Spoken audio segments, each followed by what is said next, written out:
नमस्कार, मी आरती. दिवसाची सुरुवात झालेली आहे आणि आता मी नाश्ता बनवणार आहे, ते म्हणजे साबुदाण्याची खिचडी. मला खूप आवडते ही साबुदाण्याची खिचडी आणि वडेसुद्धा आवडतात. तर कढई गरम करत ठेवलेली आहे आणि तेल जास्त घालायचं. जिरं घातलेलं आहे, हिरवी मिरची, कढीपत्ता आणि तेलामध्ये चांगले परतून घ्या. बटाटा उकडून घेतलेला आहे, चवीनुसार मीठ आणि एक अख्खा लिंबाचा रस घालायचा आहे. मिक्स करून घ्यायचा आहे आणि 1 कप शेंगदाण्याचा कूट घेतलेला आहे, तोही चांगला परतून घ्यायचा आहे. आणि रात्रभर भिजत ठेवलेले साबुदाणे 1/2 किलो हे आपल्याला परतून घ्यायचे आहे. सगळं तेलामधले सगळे जिन्नस एकजीव करायचे आहेत आणि आपल्याला तुम्ही बघू शकता चांगले मिक्स झालेले आहेत. आता हे सिक्रेट असं आहे, त्यामुळे आपले साबुदाण्याची खिचडी कधीही चिकटणार नाही. आता ही जी प्लेट दाखवलेली ती अतिशय उपयोगी आहे आणि त्यामुळे ही ॲल्युमिनियमची प्लेट आहे आणि नक्की यूज करा. आणि खरं तर खूप उपयोगी पडतं आणि दर 7-8 मिनिटांनी आपल्याला ही ढवळून घ्या. कोथिंबीर घालायची आहे, चांगली परतून घेतलेली आहे, तुम्ही बघू शकतात.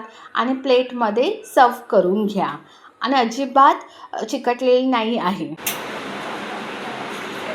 आपली साबुदाण्याची खिचडी खूप मस्त अशी झालेली आहे.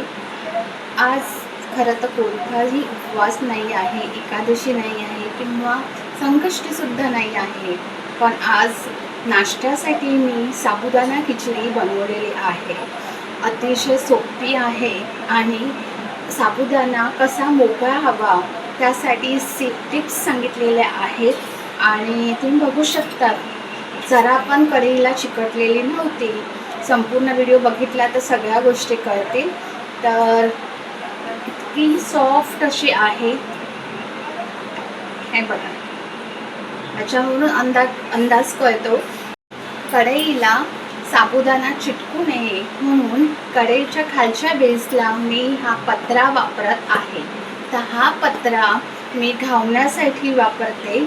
नॉर्मली भिड्याचा घावणा असेल तर त्यासाठी मी हा पत्रा वापरते. तुमच्याकडे जो काही ॲल्युमिनियमची प्लेट असेल तर या प्लेटचा तुम्ही घावणे बनवण्यासाठी, भिड्याचे घावणे बनवण्यासाठी यूज करू शकता किंवा साबुदाण्याची खिचडी खाली बेसला ठेवा, गॅसवर शेगडीवर ठेवा आणि मग वर कढई ठेवा. तर त्यामुळे आपला साबुदाणा अजिबात चिकटत नाही. आणि साबुदाणा जास्त प्रमाणात भिजला असेल तर साबुदाणा एका प्लेटमध्ये म्हणजे चाळणीमध्ये पूर्ण साबुदाणा काढून घ्या. पूर्ण पाणी निघून झाल्यानंतरच साबुदाण्याची खिचडी बनवा. त्यामुळे जे काही पाणी असेल ते निघून जाईल आणि तुमचा साबुदाणा असा मोकळा होईल. तर अशी टिप्स आहे. तर टेस्टिंग तर झालीच पाहिजे ना.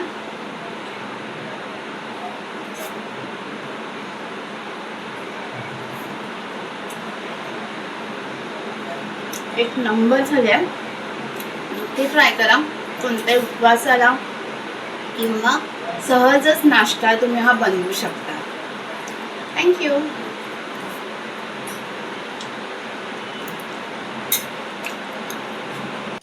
चला, तर नाश्ता बनवून झालेला आहे. आता किचनची साफसफाई म्हणजे आपण सकाळी जो नाश्ता बनवलेला किंवा कोणतेही जेवण बनवल्यानंतर आपण ओटा चांगला साफ करून घेतो. मला खूप आवडतं ओटा साफ करायला, कारण का ओटा चांगला, किचनचा ओटा साफ असला ना तर बाकीचं जेवणसुद्धा बनवायला बरं वाटतं. नाहीतर खरकटं असतील आजूबाजूला तर जेवण बनवायलासुद्धाही म्हणजे कसं किचकिचीच होतं, म्हणजे दुसरं जेवण बनवायलासुद्धाही नाही मजा येत. तर मी पहिलं ओटा साफ करून घेते आणि मग दुपारचं जेवण बनवायचं आहे तर मी पहिलं ओटा चांगला साफ करणार आणि प्रत्येक प्लेटसुद्धा साफ करून घेणार आणि मग दुपारचं जेवण बनवायला सुरुवात करते. त्यामुळे मला खरंच बरं वाटतं. आणि प्रत्येक कोपरा टाईलसुद्धा छानपैकी पुसून घेते. त्यामुळे एक वेगळीच मजा येते. आता माझ्यासाठी मी चहा गरम करत ठेवलेली आहे. नवऱ्याला दिलेली होती. आता मी स्वतः शांतपणे सगळी कामं आवरून मी चहाचा आस्वाद घेणार आहे आणि त्याचबरोबर साबुदाण्याची खिचडीसुद्धा खाणार आहे. अगदी निवांतपणे हा माझा स्वतःचा टायमिंग आहे. मी स्वतःसाठी वेळ काढते. थोडा का होईना एकदम खुर्चीमध्ये आरामात बसून मस्तपैकी बाहेरचा निसर्ग बघून मी हा नाश्ता खाते. तर चला तर मग आता सगळ्या गोष्टी झाल्यानंतर बाकीची कामं आवरायची आहेत. त्यामुळे जी कपडे सुकत घातलेले रात्री तर ते मी केलेले आहे आणि हे मुलीच्यासाठी कोकमचं सरबत बनवणार आहे आणि या उन्हाळ्यासाठी हे कोकम सरबत उपयोगी आहे. आता तिचा टिफिन रेडी झालेला आहे. तिलाही साबुदाण्याची खिचडी दिलेली आहे आणि कोकम सरबत. बाय. शाळेतून जस्ट आलेले आहे. एवढं गरमी आहे ना, खूपच आहे. तर आता मी दाखवत आहे मार्केटमध्ये गेलेली. तर जस्ट मी काय काय सामान आणलेलं ते मी तुम्हाला दाखवते. खूपच गरमी आहे बाहेर. तर सुरुवात करते. माझी मार्केटची पिशवी आहे. ही माझ्या आईने शिवलेली आहे. श्रीखंड आणलेला आणि सेकंड पनीर घेतलेला त्यांच्याकडूनच 100 ग्रॅमचा. मी 1 किलो बटाटे घेतलेले. असं मी मार्केटमधून आणलेल्या या गोष्टी.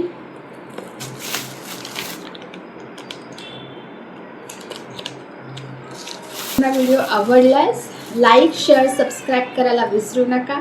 Shri Swami Samarth. Bless you. Thank you. आणि तुमच्या मित्रपरिवारांना नक्की व्हिडिओ शेअर करा आणि साबुदाण्याची खिचडी कशी वाटली तर नक्की मला कमेंटद्वारे सांगा.